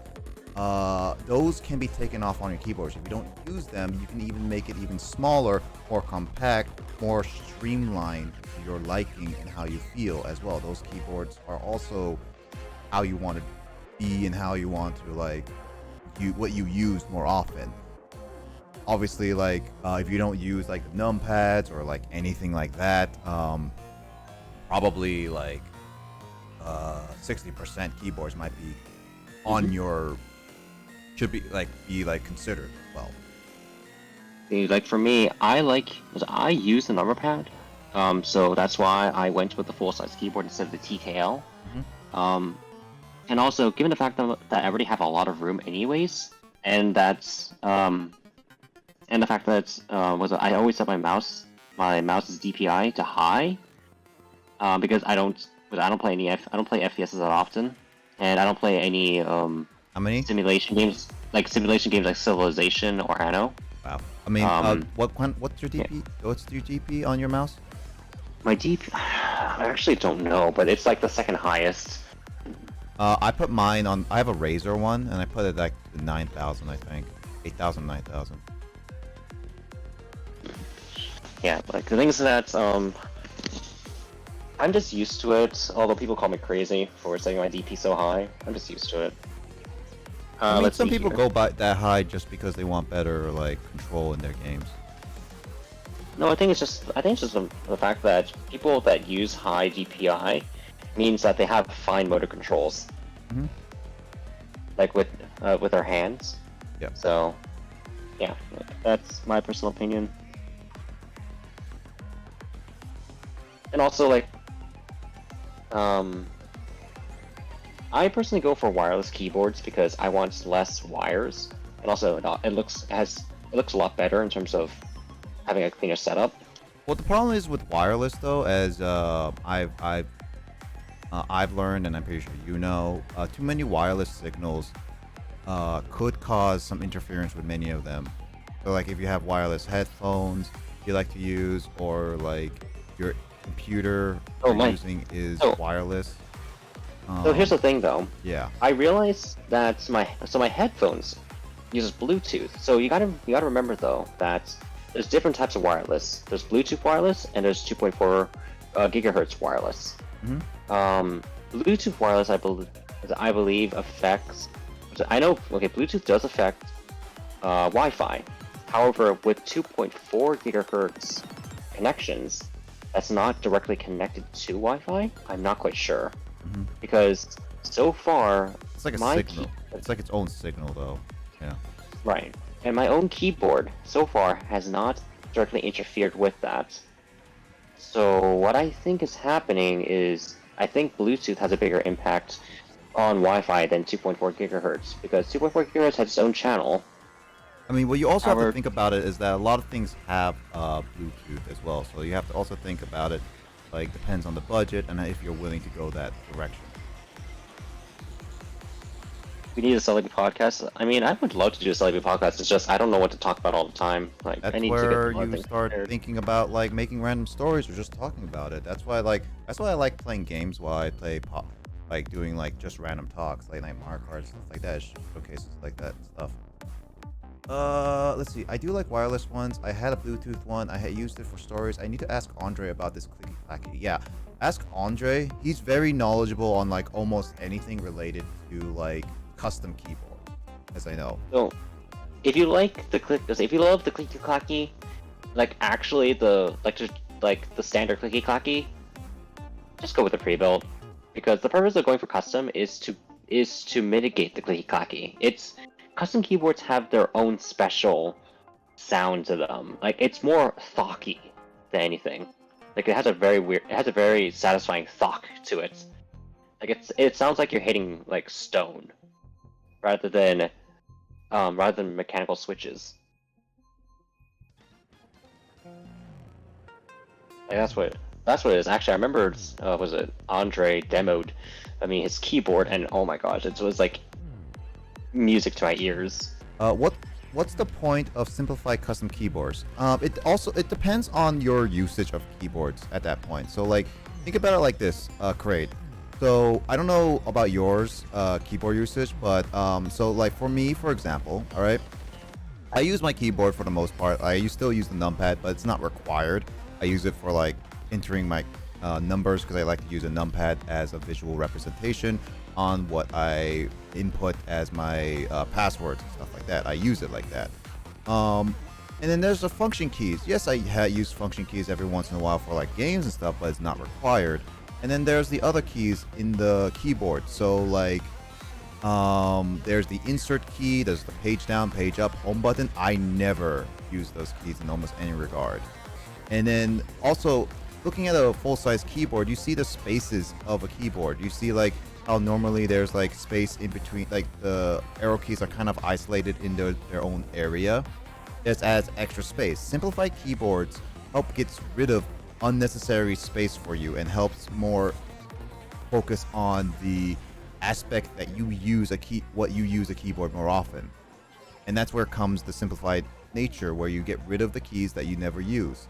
And it pushes the keys closer together in the sense to just make it more streamlined, make it look nice, and doesn't take up as much space in the desktop. So if I got like a 60% keyboard, which gets rid of the numpad, function keys, and like the extra like little doodads, the print and inserts and stuff like that, it basically a full-size keyboard wouldn't be taking like, I would say like 20% of the desk space. It would be taking like maybe 10% of the desk space. It's noticeable in terms of what you like to use keyboards for. It's really more so like space and streaming your keys to your liking. So hi, Mike. Yeah. Also, if you want to go overboard with the custom keyboard, go for the freaking pudding caps, because those things are like I honestly, no problems. Great. Like again, like I think like keyboards, unfortunately, are one of those things you really can't pick a keyboard just by looking at it. Kind of have to actually play around with it. And that requires you to like price? literally touch a lot of them. But Also, what's the price range with putting keycaps? They're pricey. putting keycaps or like the simplified ones. What is he exactly saying? Oh. Well, okay. If we're just talking about custom keyboards in general, they're expensive. They can go for over $100. Yes, but they are. Yeah, worth. like I would definitely. entry. I'll definitely recommend talking to Andre about it, because again, he does custom keyboards on his stream every so often, and he just like he knows it well. Like actually, legit, Right. Carl. I'm probably like, if I want my keys lubed, like to make it more efficient, I probably will ask him to like, I'll probably buy a keyboard and ship it to him, kind of thing. Look, here's the thing. If I want to lube my current keyboard, I would personally do it myself. But the thing is that I would need to look up a guide on how to desolder the switches. Yeah, that's why I was like, Andre might be a well. Then again, he makes more custom because they're not soldered on fully. But the thing is, I don't know. If Andre is here, I could ask him. Some custom keyboards does require soldering actually. Yeah, that's true. Honestly, I would ask Andre if he does that stuff. Yeah. God dang it, James. Alright. Gosh darn, James. But no, seriously, like actually, when you lube the switches, it actually produces a thock sound instead of a click. Like that's thock? the result. That's no, I'm not kidding. Like that's what actually does it. And then here's the thing, like depending on the keyboard layout. Actually no, if you then put your keyboard in a case that has styrofoam around it, you actually dampen the thock sound and actually make it sound more like stone. And it's like, it sounds a lot more like, it sounds actually pretty satisfying. When you lube it. Skull, get your mind out of the gutter, as Matt would say.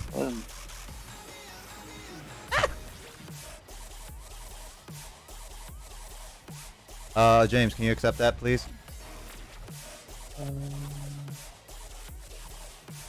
can't do it right now. Thank you. Oh my gosh, CJ. CJ got like modded by the bot because CJ's the only one so far talking other than Nick that's not does not have the permissions bypass.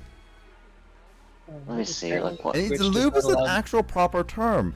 Why would it? It is. It's one of those things is that sometimes like the modding is just a little weird. Yes, you can use it in a sexual way, but Also, the term smash. I mean, they're When you- Smash Brothers. What are you talking about? I'm not joking. Like, the thing is that like that's the actual proper term. Like, It is. You do actually have to buy specifically keyboard lubricants to where you use I think like a paintbrush, like a very small paintbrush that you actually dip into so that you can dip into the switch, like to the interior part of the switch, so that the keycap actually does press down onto the switch itself pretty nicely. Hey, Fanto, was the one that you said when you lube it? This is why I flag my game as mature sometimes. Okay, and here's the thing, and also if you really want to go top end, go for Gateron black inks. From what at least that's what I want to go for in the future, because Gateron blacks are like the Cherry MX reds, or Cherry MX browns, but even better. Like they're tactile. Wait, tactile? Yeah, they're tactile, meaning that it's a mixture between both clicky and and silent. Like it's not as clicky, but but it does have that linear feel to it, and it also does have how should I say? And like I believe I don't know, like the look of it is just a lot better, and the sound. I've heard a lot of good things. Is what I'm trying to say. Stop, OMG. And Sakura told me to breathe.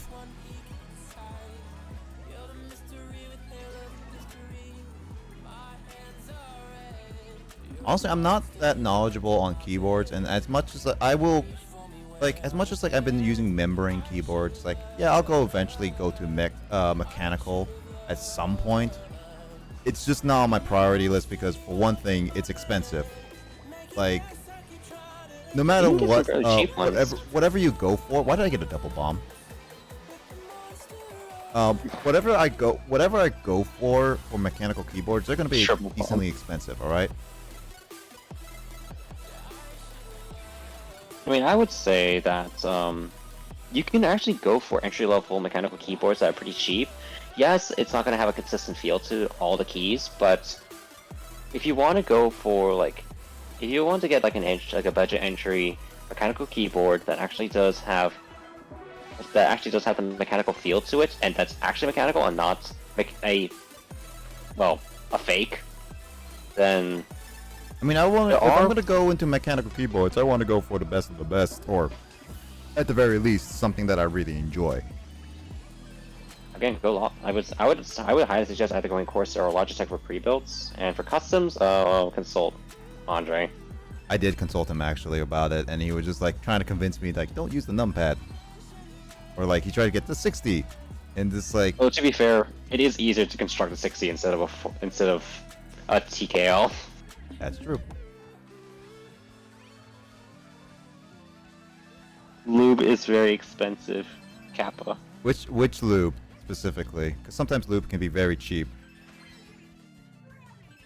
I mean, if you want to also lube, just use oil. My lord. Actually, wait. I don't think oil would really work, and I think Vaseline would actually be worse. True. It would be actually. Like I've heard people say put Vaseline on Rubik's cubes, but I've heard that with certain Rubik's cubes it actually melts the plastic. Really? Or no, maybe not melt, but it like stiffens it. Like it makes it worse, is what I'm trying to say. Like basically, it's supposed to like make it a lot smoother to move the cube around, but in actuality, it actually just damages it. Mm-hmm. Just use oil. Are we robots? I mean, I've been talking about computer parts for quite some time. Yes. So you tell me. How does overclocking work? Asks Mike. Chat. He's on the call right now. Computers. Oh, okay. We have- So how does overclocking work? No, Okay, so he's not in overclocking. the chat. He's in like Discord, Carl. Well, I mean, like, I still want to explain it here, but No, don't ever explain it. What are we going back to class? Stop it. Just kidding.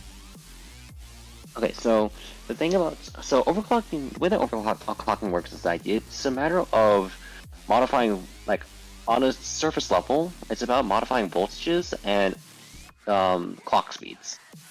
With CPUs, I am not quite sure like what the process is because I haven't done it myself because I've not actually found a sufficient enough guide to follow. But in terms of GPUs or graphics cards, that's essentially how it works. So you basically, if you want to make sure that that's the power delivery that you set is not only stable for your card, but also that it's stable for the overclock frequency that you're gonna set. Because here's the thing, a graphics card can actually be stable when overclocked at a high speed for like maybe 15 minutes and then crash. Yep. So you got to be very careful, which is why like I do recommend testing things out for maybe 24 hours. Like 24 hours is a bit on the extreme end, but it is a good like safety check Benchmark. to see if Yeah. it is a good way to check to see if your overclock is actually stable. Mhm.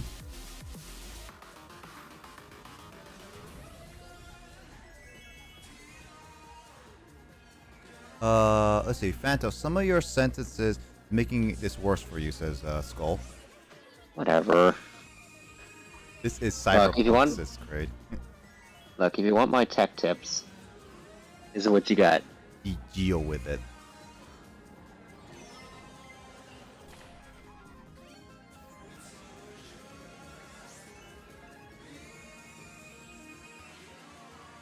We need cyberpunk for 1 or 2 now.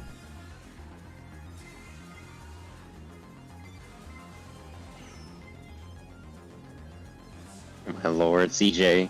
Just a tip featuring a solo boner. Eh.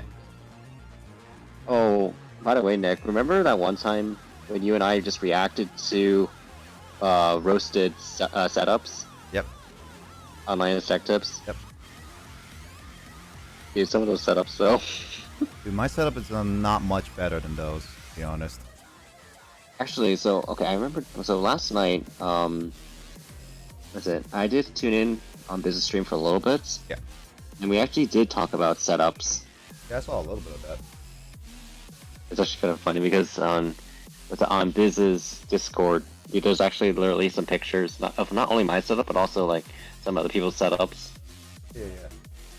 And I started giving out tips on how to cable manage. It's like, yeah, just mount everything on the bottom of your desk.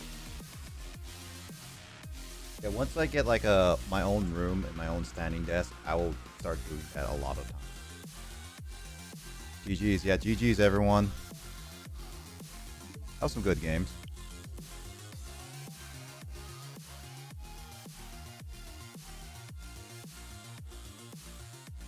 Next week we'll do more late night Mario Kart, by the way. So Skull, you better get your Switch properly charged up by then.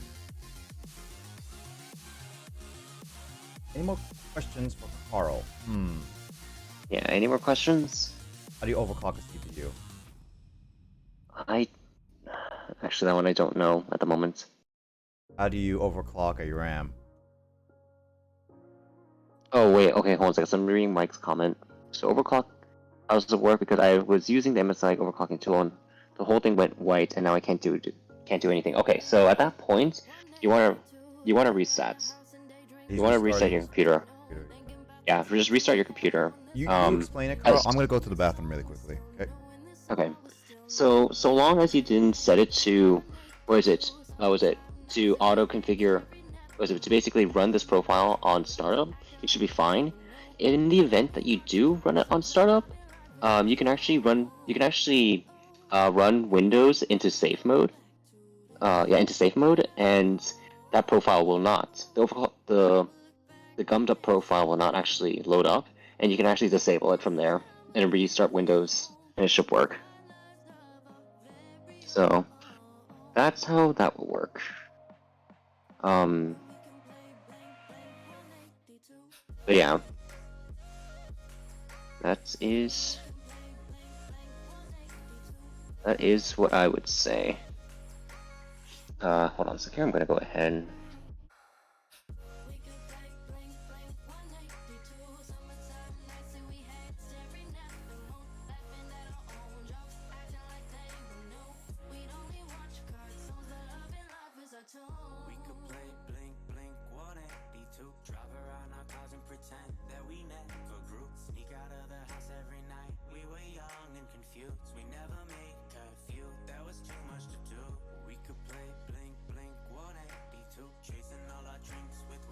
Alrighty, there we go. Let's see what chat has to say here. And so me or Matt, or actually me or Craig go. What do you mean?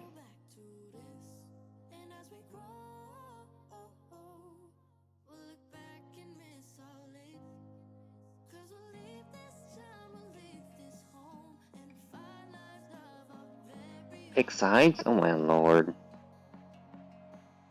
I shall refrain from picking a side.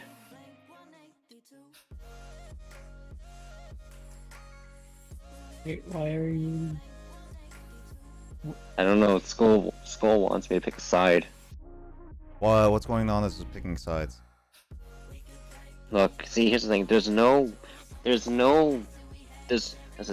way to win. So the only winning move is not to play. Pick sides. Never gonna let you and Blaze live this down. I mean, you can never let us live this down. Yeah, sure. We just won't never pick. You can keep complaining. That's totally fine. But you better not turn around and desert us. Because that's illegal. Because we're still playing your game. Because it's gonna make us cry. And we'll say goodbye. And because you lied to, because you're a lie. No, gosh darn it, it's freaking Rickroll. I know. I forgot that the lyrics as well. I was trying to rhyme with cry, lie, hi, jai, kai. Freaking Rickroll. I don't know. I was just like, I don't know. I was just trying to get all the eyes.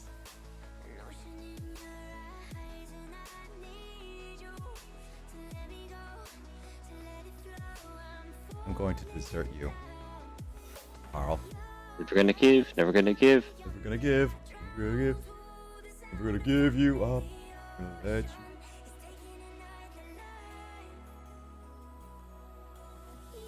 You know, I might actually enter Setup Wars on TechSource. Although it's probably gonna take about a month to 6 months for my submission to actually get featured on YouTube in that sense. Probably. That's fine. Honestly, I wouldn't say that mine is the ultimate setup, but you know what? What I've done, I'm pretty happy.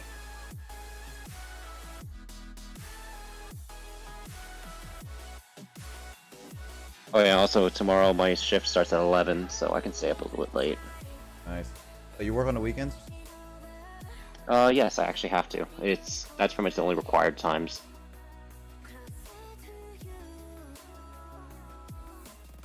I think Discord's doing the thing.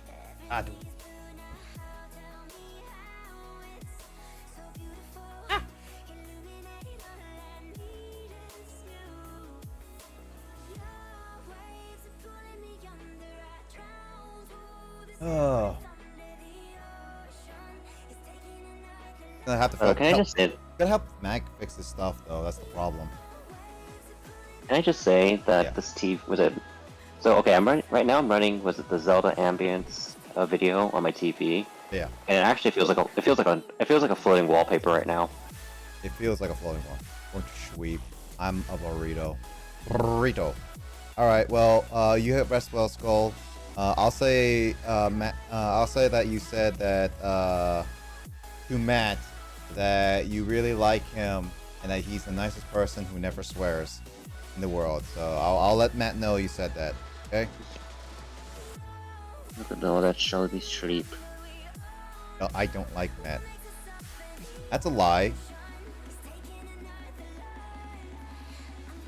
Don't lie to that man. I will let him. I will relay the message to you. I relayed the message to Matt. Don't worry. Kraid will also make sure of this as well.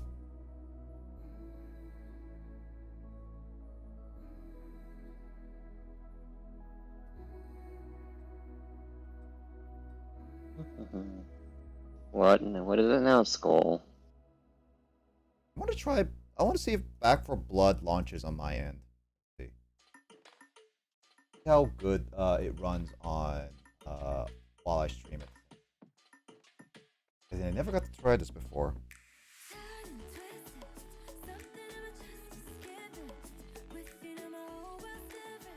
Oh, by the way, Nick. Yeah. So okay, at Best Buy.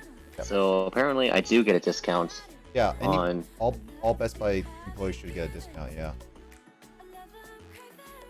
So I believe it's a 5% discount. So that's actually pretty decent. Get me stuff. But it's only. I mean, I'm allowed to, but I have to do it with my own money. I mean, that's the workaround. Is that basically you buy it, I pay you the exact amount, and just like technically it's whatever.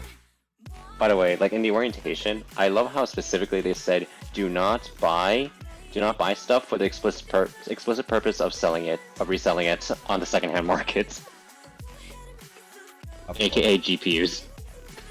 Of course, that GPU. It's ridiculous how much GPUs and like the PS5s are really hard to buy. Yep.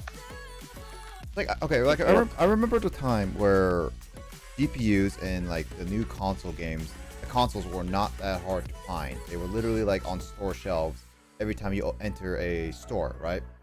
Like I know, yeah, heck, the Switch was. I mean, after launch. Yeah, after launch, of course. But the Switch and other stuff, but like the PS4, like after a launch, like the Switch is fine.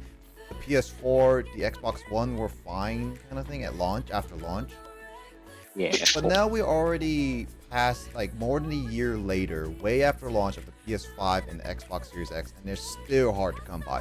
I have not, outside of displays only, I have not ever seen a Series X or PS5 on a store shelf in my life right now. And that's kind of ridiculous right now, is what I would say. Hey, you can get yourself some 12th generation, the latest 12th gen Intel CPU processors at Best Buy right now. And by the way, that's not confidential. Like it's actually in the store. It's straight up in the store. Yeah. Wait, which so one? that way when I'm up. Wait, which one? It's like the Core i5, 12th generation Intel Auto Lake CPUs, which is actually the best bang for your buck. Current CPU. So if you want to get that, it's like, was it $400 at MSRP? Like that's actually really good. So if you want, the only issue though, Nick, though, is that if you want to take full advantage of it, you have to get a dedicated motherboard for it. And you have to, it's advised that you go DDR5, which is really expensive, and I have not seen any DDR5 at Best Buy This so is one far. of those things is that I still say like one of these days, Carl, when we are have enough of resources and everything, Carl. Yep. I would say we should totally actually try doing this type of stuff, like how Linus Tech Tips and stuff too. Oh yeah, that'd be awesome. Although, like, the thing about Linus Tech Tips, though, is that his company allowed him to review products.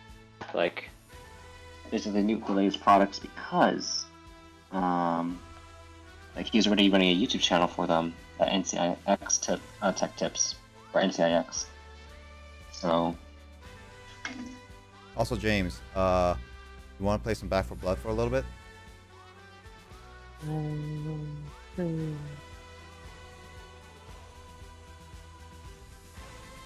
But yeah, Carl, you should totally take advantage of the Game Pass since you have it for free now when you get it.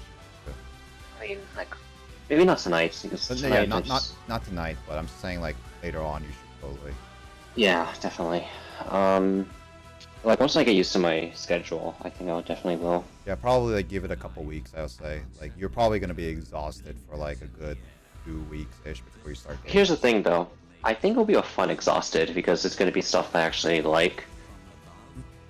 I know that I was talking to Kraid, and he says that he was actually getting less and less exhausted after his like cooking and all that stuff. So yeah. That's good. I think that if you truly do love the job that you do, then it should be like, yes, you'll get exhausted, but it should also be fun to do. Yep. Oh yeah, for sure. Also, full hugs you.